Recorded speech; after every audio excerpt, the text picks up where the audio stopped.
हाल ही में Daniel Noboa किस देश के राष्ट्रपति बने हैं? तो इक्वाडोर को बने हैं, तो आप लोग का इक्वाडोर करेक्ट आंसर हो जाएगा। यहाँ पे नेक्स्ट क्वेश्चन पूछा गया था 2024 विधानसभा चुनाव में हरियाणा में जीतने वाली पार्टी को कितनी सीट मिली थी और कितने प्रतिशत वोट मिले थे? तो यहाँ पूछा गया कितनी सीट मिली थी, तो हम लोग देख लेते हैं वहाँ पे कितना सीट मिला और कितना परसेंट मिला था। तो 2024 के हरियाणा विधानसभा चुनाव में भारतीय जनता पार्टी यानी बीजेपी ने 48 सीट जीतकर वहाँ पे सरकार बनाई थी। बीजेपी को कुल 39.94% वोट मिले थे, जबकि कांग्रेस को 37 सीट मिली थी और उसका वोट का शेयर 39.09% रहा था। तो आप लोग का 48 सीट करेक्ट आंसर होगा और यहाँ पे 39.94% करेक्ट आंसर होगा।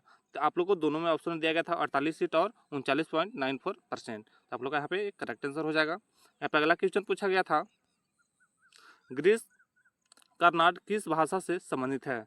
तो देख लेते हैं ग्रीस कर्नाड के बारे में। तो ग्रीस कर्नाड मुख्य रूप से कन्नड़ भाषा से संबंधित है। उन्होंने अपने प्रसिद्ध नाटक और साहित्य रचना कन्नड़ में लिखी थी। तो आप लोग का यहाँ पे कन्नड़ भाषा करेक्ट आंसर हो जाएगा। यहाँ पर नेक्स्ट क्वेश्चन पूछा गया था जम्मू में एक भव्य समारोह में सुधार और योजना में महाराजा हरि सिंह पुरस्कार 2025 से किसे सम्मानित किया गया है? तो उपराज्यपाल मनोज सिन्हा को सम्मानित किया गया है। तो आप लोग का मनोज सिन्हा करेक्ट आंसर हो जाएगा। यहाँ पर नेक्स्ट क्वेश्चन पूछा गया था 2011 की जनगणना के अनुसार भारत में शहरी जनसंख्या का प्रतिशत कितना था? तो देखिए यहाँ पे शहरी जनसंख्या का प्रतिशत पूछा है, तो हम लोग देख लेते हैं शहरी और ग्रामीण दोनों का हो सकता है, आगे में ग्रामीण का भी पूछ लिया जाए। तो यहाँ पे 2011 की जनगणना के अनुसार देश में कुल शहरी जनसंख्या 377 मिलियन से अधिक है, जो कुल जनसंख्या का 31.16% है। तो आप लोग का शहरी का पूछा था, इसलिए 31.16% आप लोग का करेक्ट आंसर हो जाएगा। और देख लेते हैं ग्रामीण यहाँ पे कितना होता है। शहरी क्षेत्रों में 62.17% जनसंख्या के साथ गोवा सबसे अधिक शहरीकृत वाला राज्य है। अगर पूछा जाए कि सबसे ज़्यादा शहर वाला राज्य कौन सा है, तो गोवा है। आप लोग ध्यान रखिएगा। यहाँ पे शहरी क्षेत्र कितना है, तो 62.17% है। और यहाँ पे देख लीजिए 2011 की जनगणना के अनुसार देश में कुल ग्रामीण जनसंख्या 833.1 बिलियन है, जो कि 68.8% है। अगर कभी पूछ लिया जाए ग्रामीण परसेंट कितना है, तो 68.8% है। ये भी आप लोग ध्यान रखिएगा। यहाँ पे देख लेते हैं इसके अलावा स्टाफ फैक्ट में भारत की साक्षरता दर कितना है, तो 74.04% है। ये सब 2011 के अनुसार है। और यहाँ पे पुरुष साक्षरता दर कितना है, तो 82.14% है। महिला का साक्षरता दर कितना है, तो 65.46% है। लिंगानुपात कितना है, तो प्रति 1000 पुरुषों पर 943 महिलाएं हैं। और बाल लिंगानुपात देख लिया जाए, जो कि बाल लिंगानुपात 0 से 6 वर्ष के बीच देखा जाता है, तो प्रति 1000 पुरुषों पर 919 महिलाएं हैं। ये भी आप लोग ध्यान रखिएगा। यहाँ से भी काफ़ी बार क्वेश्चन पूछ लिया गया है। हो सकता है आप लोग को आगे के शिफ्टों में यहाँ से भी क्वेश्चन पूछ लिया जाए। यहाँ पर नेक्स्ट क्वेश्चन पूछा गया था अलकनंदा और भागीरथी नदियाँ कहाँ मिलती है, जहाँ गंगा नदी के नाम से जानी जाती है? तो देवप्रयाग में मिलती है। तो आप लोग का देवप्रयाग करेक्ट आंसर हो जाएगा। देख लेते हैं यहाँ से और भी क्वेश्चन पूछे जाते हैं, जैसे विष्णु प्रयाग के बारे में पूछ लिया जाता है। तो अलकनंदा और धौली गंगा नदियों का संगम स्थल जो भगवान विष्णु को समर्पित है, जहाँ पे अलकनंदा और धौली गंगा मिलता है, उसे क्या बोलते हैं, तो उसे विष्णु प्रयाग बोलते हैं। ये भी क्वेश्चन कई बार पूछ लिया गया है, ये भी आपको आप लोग ध्यान रखिएगा। अब देख लेते हैं नंद प्रयाग के बारे में। तो अलकनंदा और नंदाकिनी नदियों का संगम जिसका नाम राजा नंद के यज्ञ से जुड़ा हुआ है। तो नंद प्रयाग कहाँ कौन कौन सी नदियाँ मिलती हैं, तो अलकनंदा और नंदाकिनी जहाँ पे मिलते हैं उसे बोलते हैं नंद प्रयाग। आगे देख लेते हैं कर्ण प्रयाग किसको बोलते हैं, तो अलकनंदा और पिंडार नदी जहाँ पे मिलते हैं उसे कर्ण प्रयाग कहते हैं। ये भी आप लोग ध्यान रखिएगा। और यह महाभारत के कर्ण से संबंधित है, ये भी आप लोग ध्यान रखिएगा। यहाँ पे नेक्स्ट क्वेश्चन पूछा गया था पांडिचेरी की स्थापना कब हुई थी? तो देख लेते हैं पांडिचेरी की स्थापना 1674 में फ्रेंकोडोइस मार्टिन ने की थी, जो फ्रांसीसी ईस्ट इंडिया कंपनी के पहले गवर्नर बने थे। तो आप लोग का यहाँ पे पूछा गया था पांडिचेरी की स्थापना कब हुई थी, तो 1664 हुआ था। तो इसलिए आप लोग का 1664 करेक्ट आंसर हो जाएगा। या फिर नेक्स्ट क्वेश्चन पूछा गया था क्षेत्रफल की दृष्टि से उत्तर भारत का सबसे छोटा जिला कौन है? सबसे छोटा जिला यहाँ पे हापुड़ है। तो आप लोग का यहाँ पे हापुड़ करेक्ट आंसर हो जाएगा। और पूछ लिया जाए कि क्षेत्रफल के हिसाब से उत्तर प्रदेश का सबसे बड़ा जिला कौन है, तो लखीमपुर खीरी होगा, लेकिन आप लोग से छोटा पूछा गया था, इसलिए आप लोग का हापुड़ यहाँ पे करेक्ट आंसर हो जाएगा। देख लेते हैं यहाँ पे नेक्स्ट क्वेश्चन पूछा गया था सिंह सभा आंदोलन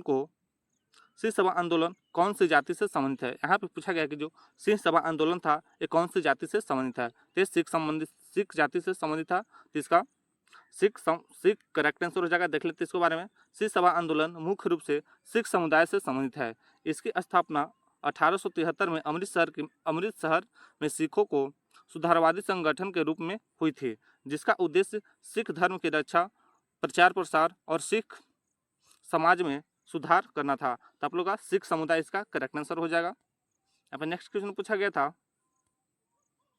AI एक्शन समिट बैठक की सह अध्यक्षता किसने की थी? तो हमारे देश के प्रधानमंत्री नरेंद्र मोदी और इमैनुअल मैक्रोन के द्वारा किया गया था। तो आप लोग का यहाँ पे सी करेक्ट आंसर हो जाएगा, नरेंद्र मोदी और इमैनुअल मैक्रोन। देख लेते हैं इसके बारे में थोड़ा सा फैक्ट है यहाँ पे। प्रधानमंत्री नरेंद्र मोदी ने 11 फरवरी 2025 को फ्रांस के राष्ट्रपति इमैनुअल मैक्रोन के साथ पेरिस यानी फ्रांस में है आयोजित AI एक्शन समिट बैठक की सह अध्यक्षता की थी। यहाँ पे नेक्स्ट क्वेश्चन पूछा गया था, हाल ही में चर्चा में रहा अभ्यास खंजर भारत और किस देश के बीच सैन्य अभ्यास है? तो किर्गिस्तान के बीच होता है। तो आप लोग यहाँ पे भी किर्गिस्तान करेक्ट आंसर हो जाएगा।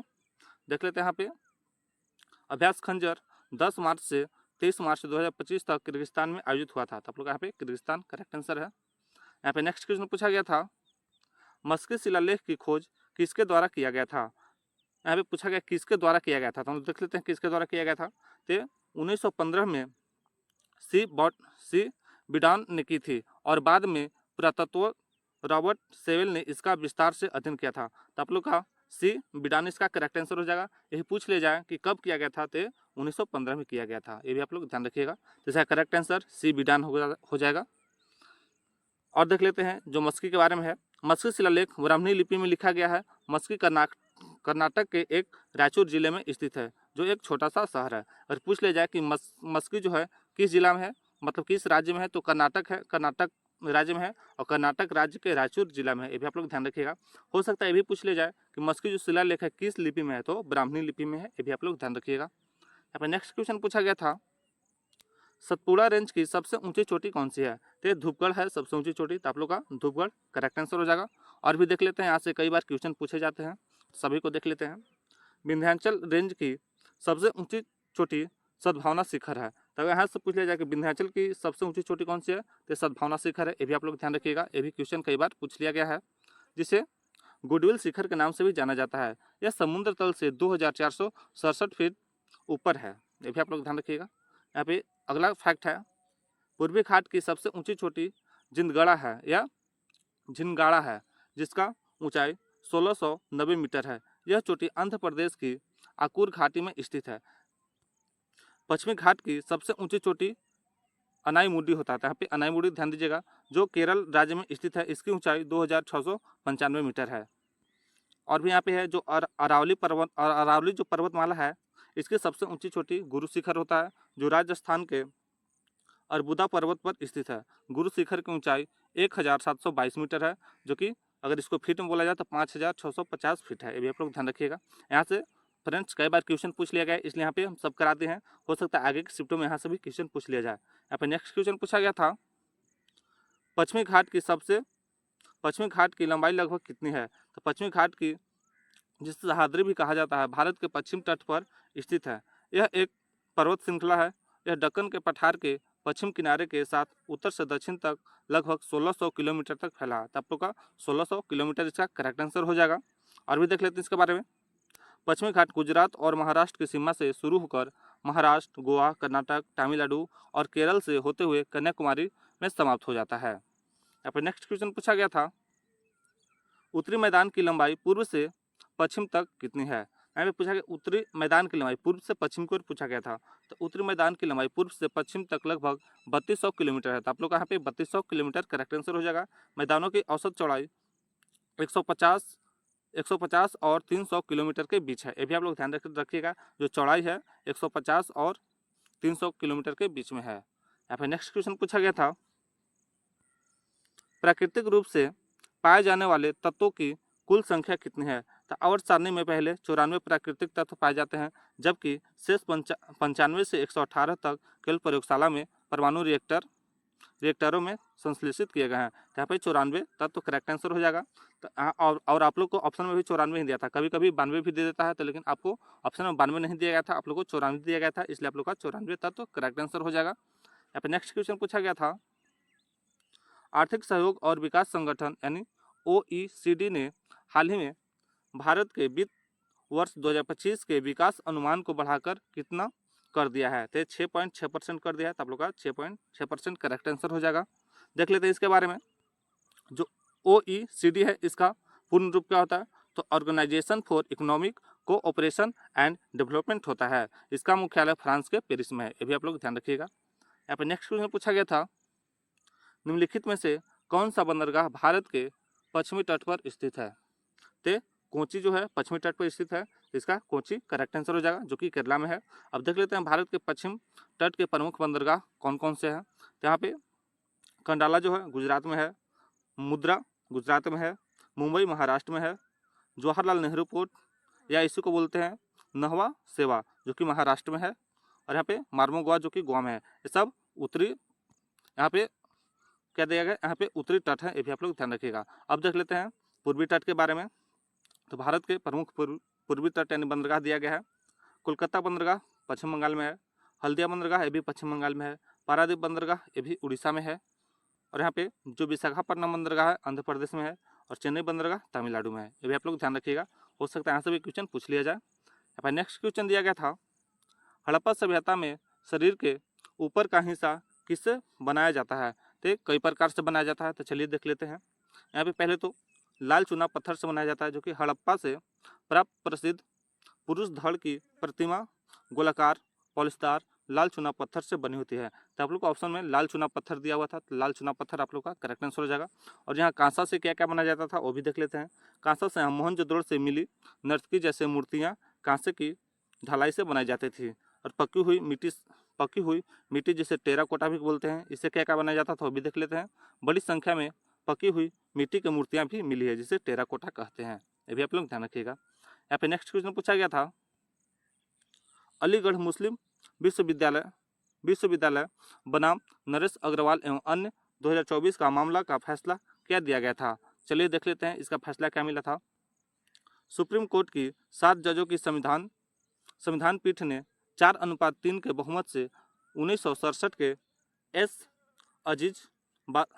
अजीज बासा बनाम भारत संघ फैसले को खारिज कर दिया, जिसमें कहा गया था कि कानून द्वारा स्थापित कोई संस्था अल्पसंख्यक दर्जा नहीं रख सकती है। तो आप लोग बताइएगा आप लोग के ऑप्शन में क्या दिया गया था। इसे यहाँ पे तो इसका सारा फैक्ट बता दिए हैं, आप लोग बताइएगा ऑप्शन में यहाँ से क्या मैच कर रहा था। या फिर नेक्स्ट क्वेश्चन पूछा गया था, हाल ही में किस टाइगर रिजर्व में एक सिंह वाले गैंडे की संख्या 51 हो गई है? तो दुधवा टाइगर रिजर्व में हो गया है, तो आप लोग का Dudhwa tiger reserve correct answer हो जाएगा। जो दुधवा टाइगर रिजर्व है यह उत्तर प्रदेश में आता है, ये भी आप लोग ध्यान रखिएगा। यहाँ पे नेक्स्ट क्वेश्चन पूछा गया था, अंग्रेजों ने भारत में शिक्षा को क्यों बढ़ावा दिया था? या पूछा था कि जो अंग्रेज लोग थे भारत में शिक्षा को बढ़ावा क्यों दिए थे? तो चलिए देख लेते थे कि अंग्रेजों ने भारत में शिक्षा को बढ़ावा क्यों दिए थे। अंग्रेजों ने भारत में शिक्षा को मुख्यतः अपने प्रशासनिक हितों और औपनिवेशिक नीतियों के कारण बढ़ावा दिया था। उन्होंने पीछे कई उद्देश्य थे, इसके भी पीछे कई उद्देश्य थे।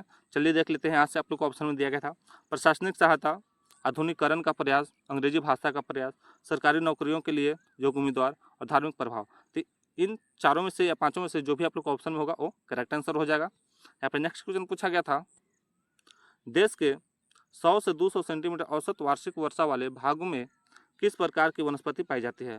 तो उष्णकटिबंधीय नम पर्णपाती वन पाए जाते हैं। तो आप लोग का उष्णकटिबंधीय नम पर्णपाती वन करेक्ट आंसर हो जाएगा, या उष्णकटिबंधीय पतझड़ वन भी पाए जाते हैं, भी आप लोग ध्यान रखिएगा। यहाँ पे नेक्स्ट क्वेश्चन पूछा गया था, खाद्य पैकेजिंग उद्योग में नाइट्रोजन गैस का उपयोग क्यों किया जाता है? तो चिप्स को ऑक्सीकृत होने से बचाने के लिए खाद्य पैकेजिंग उद्योग में नाइट्रोजन गैस का उपयोग किया जाता है। तो किसी भी चीज़ को ऑक्सीकृत होने से बचाने के लिए नाइट्रोजन गैस प्रयोग किया जाता है, तो ऑक्सीकृत होना करेक्ट आंसर हो जाएगा। अब नेक्स्ट क्वेश्चन पूछा गया था, MS पावर पॉइंट में एक नई स्लाइड को इंसर्ट करने के लिए शॉर्टकट की का संयोजन क्या होता है? तो Ctrl+M से होता है, तो आप लोग का Ctrl+M करेक्ट आंसर हो जाएगा। और यहाँ पे देख लेते हैं MS पावर पॉइंट में अन्य शॉर्टकट कुंजी, क्योंकि शॉर्टकट कुंजी से 1 से 2 क्वेश्चन हर शिफ्ट में पूछा जा रहा है, तो हो सकता है यहाँ से आप लोग को मिल जाए। यहाँ पे जितना भी यहाँ पे शॉर्टकट के लिखा है MS पावर पॉइंट के लिए लिखा गया है।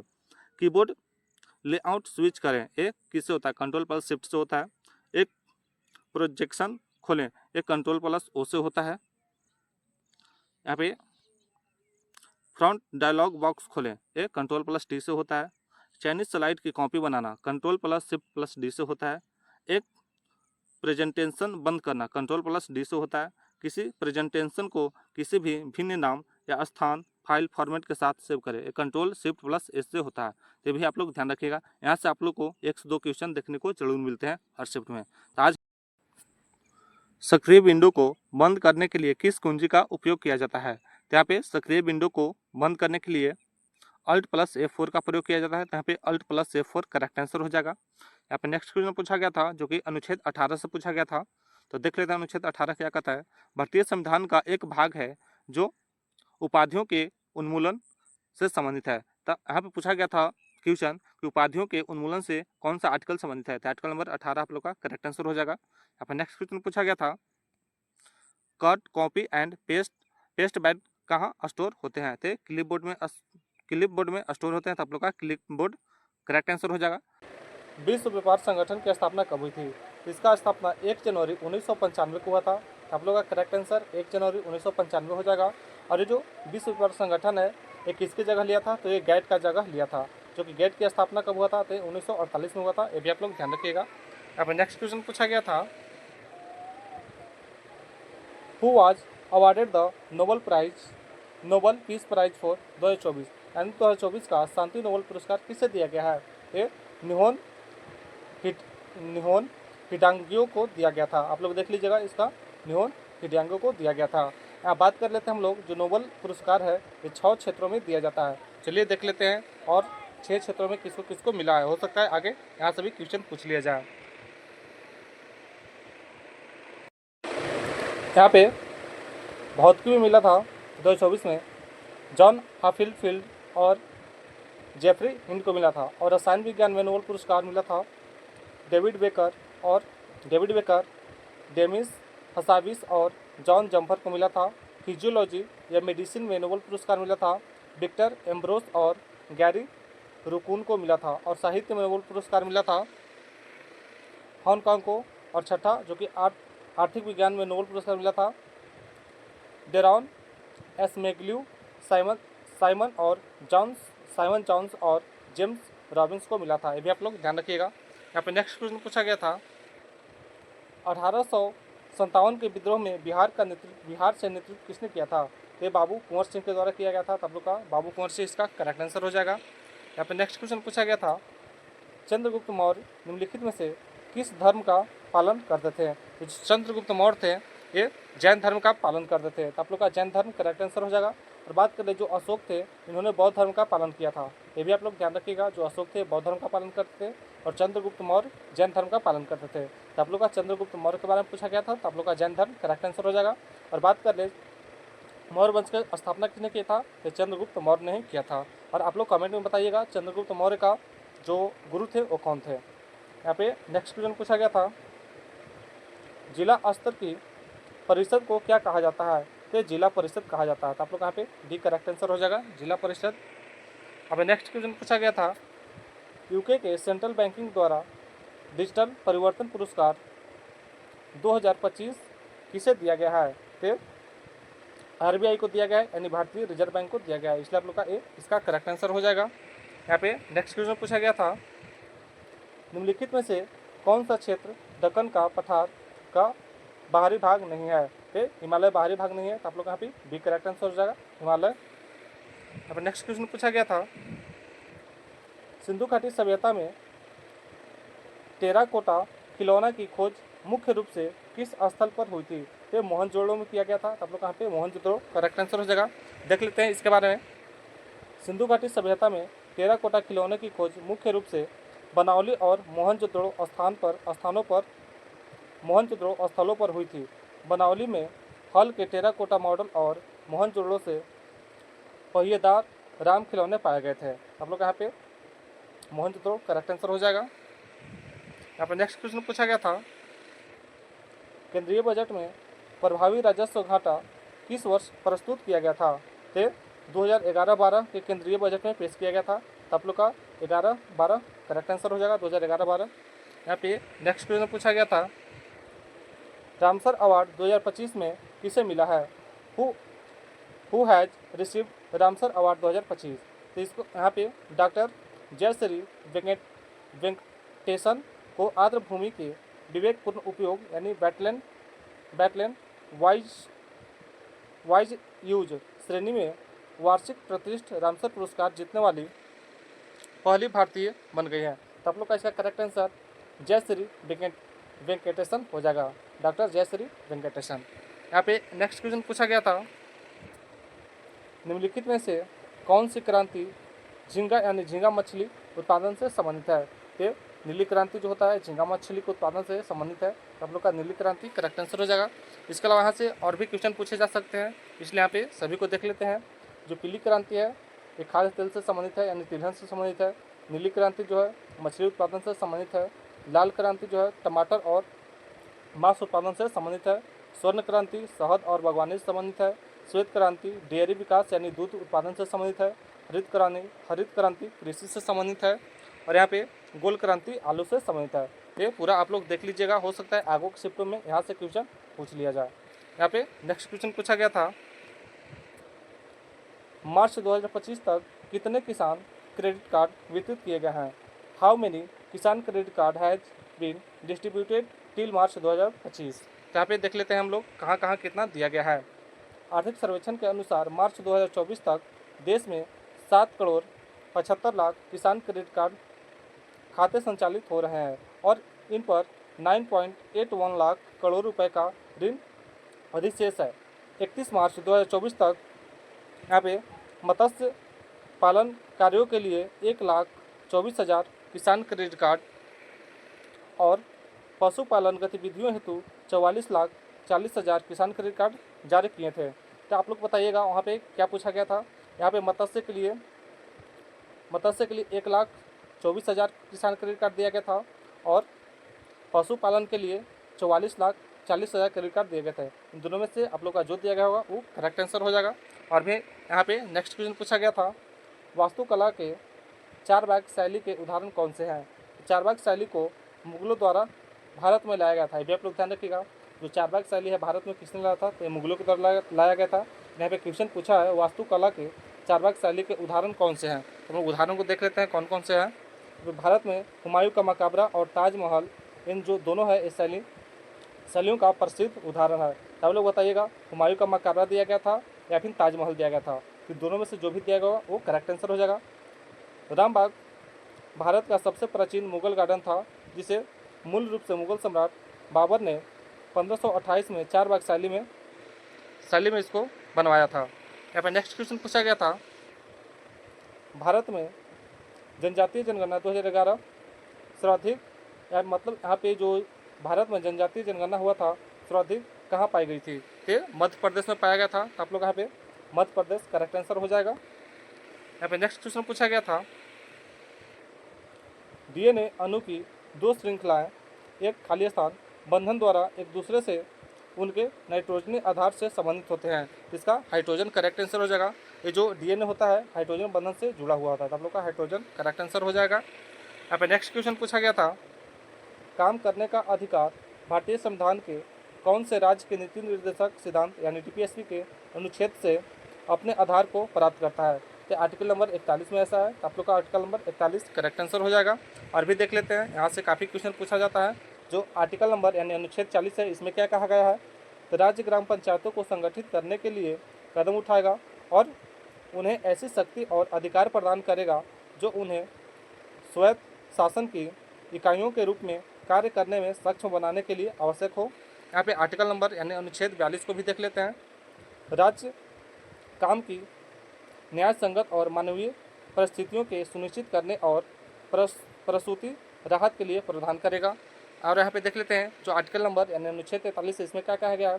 राज्य सभी श्रमिकों के लिए एक जीवित मजदूरी और एक सभ्य जीवन स्तर को सुरक्षित करने का प्रयास करेगा। ये भी आप लोग ध्यान रखिएगा। यहाँ से काफ़ी बार क्वेश्चन पूछ लिया गया है, हो सकता है आगे के शिफ्टों में यहाँ से भी क्वेश्चन पूछ लिया जाए। यहाँ पे नेक्स्ट क्वेश्चन पूछा गया था, अनुच्छेद 243W किससे संबंधित है? अनुच्छेद 243W के अनुसार सभी नगर पालिकाओं को ऐसी शक्तियाँ और जिम्मेदारियाँ प्रदान की जाएगी जो उन्हें स्वशासन की प्रभावी संस्थाओं के रूप में कार्य करने में सक्षम बनाने के लिए आवश्यक होगी। तो आप लोग बताइएगा इसमें से क्या ऑप्शन दिया गया था, उसके अनुसार ये सही हो जाएगा। हमने यहाँ पे आर्टिकल नंबर 243W के बारे में यहाँ पे सारा फैक्ट बता दिए हैं। बताइएगा इसमें से ऑप्शन में क्या दिया गया था। यहाँ पे नेक्स्ट क्वेश्चन पूछा गया था, निम्नलिखित में से कौन सा वृक्ष मुख्यतः रेगिस्तान क्षेत्रों में पाया जाता है? तो खेजड़ी का वृक्ष पाया जाता है। तो आप लोग का खेजड़ी करेक्ट आंसर हो जाएगा। नेक्स्ट क्वेश्चन पूछा गया था, संसद ने रेलवे संशोधन विधेयक 2024 पारित किया है। रेलवे संशोधन विधेयक 2024 का मुख्य उद्देश्य क्या था? तो इसका हम लोग उद्देश्यों को देख लेते हैं। संसद ने रेलवे बोर्ड के कामकाज और स्वतंत्रता को बढ़ाने के लिए रेलवे संशोधन विधेयक 2024 को पारित किया है। ये रेलवे कामकाज स्वतंत्रता को बढ़ाने के लिए किया गया था। यहाँ पे कामकाज की स्वतंत्रता इसका करेक्ट आंसर हो जाएगा। जो मानव तस्करी और जबरन श्रम भारतीय संविधान के किस अनुच्छेद के तहत कानूनी दंडनीय अपराध है? तो आर्टिकल नंबर 23 में आता है, इसलिए आप लोग का अनुच्छेद 23 इसका करेक्ट आंसर हो जाएगा। इसके अलावा हम लोग स्टाफ फैक्ट में देख लेते हैं। हो सकता है इन अनुच्छेदों से अधिकतर क्वेश्चन पूछा जाता है, आप लोग को भी पूछ लिया जाए। अनुच्छेद नंबर 24 कहता है कि कारखानों में बच्चों के रोजगार पर रोक लगाता है जो कि 14 वर्ष से कम आयु के हो। अनुच्छेद नंबर 25 कहता है भारत में सभी व्यक्तियों को धर्म की स्वतंत्रता देता है।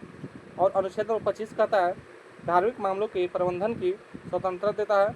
और अनुच्छेद 26 में कहा गया है कि किसी भी धर्म का संप्रदाय शामिल हो सकता है, चाहे वह बहुमत में हो या अल्पसंख्यक धर्म से हो। यहाँ पे अनुच्छेद नंबर 21 कहता है जीवन की सुरक्षा और व्यक्तिगत स्वतंत्रता प्रदान करता है। अनुच्छेद नंबर 16 कहता है यहाँ पे सार्वजनिक रोजगार के मामलों में अवसर की समानता देता है।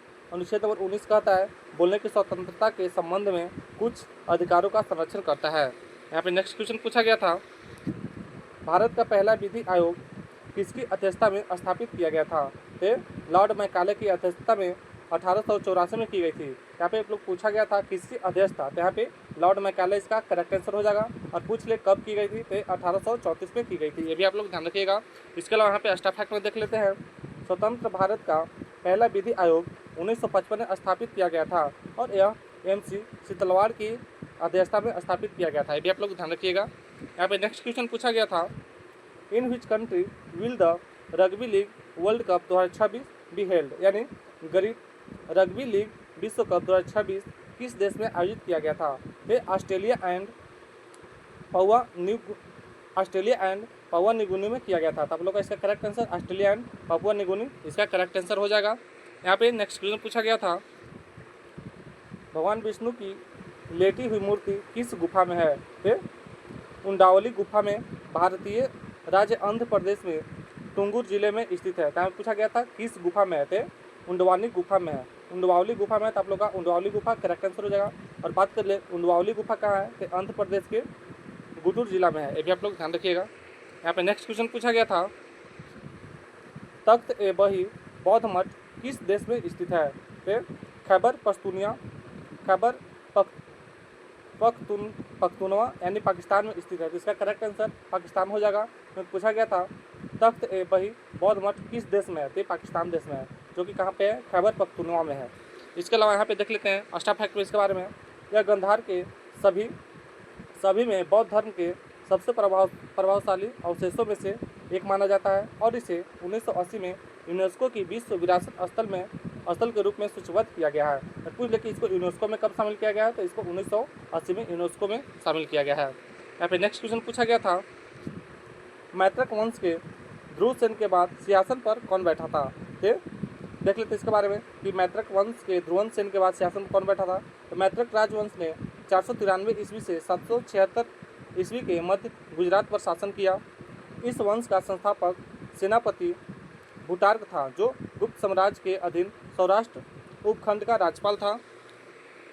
और यहाँ पे देख लेते इसकी राजधानी बल्लभी था। शासक भट्टार्क, उसके बाद धरसेन प्रथम, उसके बाद था द्रोणासी, उसके बाद ध्रुवसेन प्रथम, उसके बाद गुहासेन थे। तो आप लोग का इसमें पूछा गया था, इसका देख लेते क्वेश्चन क्या पूछा गया था। यहाँ पे पूछा है ध्रुव सेन के बाद सिंहासन में कौन बैठा था? तो ध्रुव सेन के बाद सिंहासन पर गुहा सेन बैठा था, तब लोग का गुहा सेन करेक्ट आंसर हो जाएगा। और बात कर ले इसकी स्थापना किसने किया था? इसकी स्थापना भट्टारक ने किया था, ये भी आप लोग ध्यान रखिएगा। और इसका यहाँ पे जो सौराष्ट्र उपखंड का राज्यपाल किसको नियुक्त किया गया था? ये भी भट्टारक का नियुक्त किया गया था, ये भी आप लोग ध्यान रखिएगा। यहाँ पे नेक्स्ट क्वेश्चन पूछा गया था, निम्नलिखित में से किस राज्य में लौटते मानसून के दौरान वर्षा होती है? तो तमिलनाडु के चेन्नई में होती है, तो आप लोग का तमिलनाडु ऑप्शन दिया गया था, इसलिए तमिलनाडु करेक्ट आंसर हो जाएगा। यहाँ पे नेक्स्ट क्वेश्चन पूछा गया था, हिंद महासागर सम्मेलन यानी IOC के 8वें संस्करण का आयोजन 16 से 17 फरवरी 2025 तक मस्कट यानी ओमान में आयोजित किया गया, जिसका विषय क्या रहा था? इसका विषय रहा था समुद्री साझेदारी के नए क्षितिज की यात्राएं रहा था। तब लोग करेक्ट आंसर हो जाएगा समुद्री साझेदारी की नए क्षितिज यात्राएं, जिसको इंग्लिश में बोलते हैं voyage to new horizons of maritime partnership. यहाँ पे नेक्स्ट क्वेश्चन पूछा गया था, अरिजीत सिंह जी ने हाल ही में पद्मश्री अवार्ड से सम्मानित किया गया है, ये किस क्षेत्र से संबंधित है? ये कला क्षेत्र से संबंधित है, तो इसका कला क्षेत्र करेक्ट आंसर हो जाएगा। और इनको पद्मश्री कब मिला? तो 2025 में मिला, ये भी आप लोग ध्यान रखिएगा। यहाँ पर नेक्स्ट क्वेश्चन पूछा गया था, Ctrl+P शॉर्टकट कुंजी का उपयोग किस लिए किया जाता है? तो डॉक्यूमेंट को प्रिंट करने के लिए किया जाता है, आप लोग का डॉक्यूमेंट का प्रिंट करना करेक्ट आंसर हो जाएगा। यहाँ पर नेक्स्ट क्वेश्चन पूछा गया था, MS पावर पॉइंट में Ctrl+M शॉर्टकट की उपयोगकर्ता को किस में मदद करता है? तो नई स्लाइड को इंसर्ट करने में मदद करता है, तब लोग का नई स्लाइड को इंसर्ट करना करेक्ट आंसर हो जाएगा। यहाँ पर नेक्स्ट क्वेश्चन पूछा गया था, निम्नलिखित में से किस विद्रोह में सिद्धू को पंचकठिया नामक स्थान पर एक बरगद के पेड़ पर लटका दिया गया था? ये संथाल विद्रोह के दौरान इनको लटकाया गया था, तब लोग का संथाल विद्रोह करेक्ट आंसर हो जाएगा। और बात कर ले संथाल विद्रोह कब हुआ था? तो 1855-56 के बीच हुआ था, और संथाल विद्रोह का नेतृत्व सिद्धू और कानू ने किया था, ये भी आप लोग ध्यान रखिएगा। ये एग्जाम में कई बार पूछ लिया गया कि संथाल विद्रोह का नेतृत्व किसने किया था? तो सिद्धू और कानू ने किए थे। यहाँ पर नेक्स्ट क्वेश्चन पूछा गया था, हिमालय पर्वत के बारे में कौन सा कथन गलत लिखा हुआ है? यहाँ पे फर्स्ट ऑप्शन है, हिमालय मध्य एशिया की ठंडी हवाओं को भारत में प्रवेश करने से रोकता है, जो कि सही कहा गया है। दूसरा कहता है दक्षिण पश्चिम मानसून से वर्षा को रोकता है, जो कि ये दूसरा जो कथन है ये गलत कहा गया है। तीसरा देख लेते हैं, हिमालय के उत्तर भाग में बर्फ पाई जाती है।